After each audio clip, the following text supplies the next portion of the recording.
Welcome to மாமிஸ் kitchen.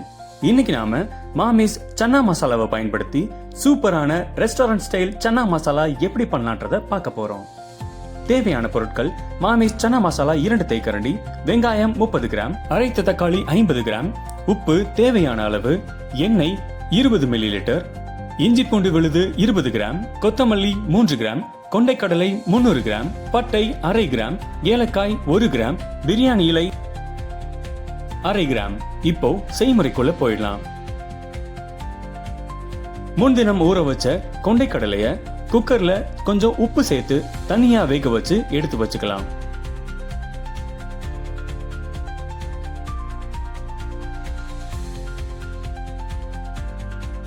இப்போ கடாயில கொஞ்சமா எண்ணெய் ஊத்தி பட்டை, ஏலக்காய், பிரியாணி இலையை சேர்த்து நல்லா கிளறி விட்டுக்கலாம்.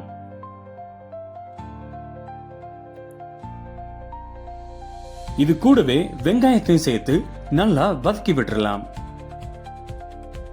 கடைசியா இஞ்சி பூண்டு விழுதையும் சேர்த்து நல்லா கிளறி விட்டுறலாம்.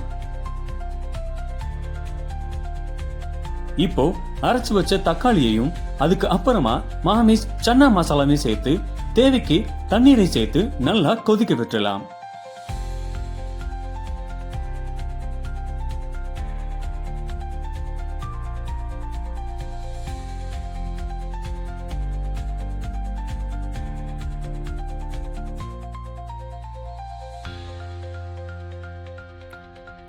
இப்போ இதுல வேக வச்ச கொண்டைக்கடலையும் சேர்த்து தேவைக்கு ஏத்த மாதிரி உப்பையும் சேர்த்து நல்லா கொதிக்க விட்டுறலாம்.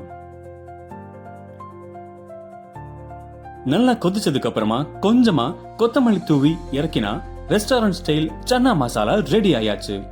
இதை நீங்க சப்பாத்தி, பூரி, பரோட்டா போன்றவற்றோடு சுவைத்து மகிழலாம்.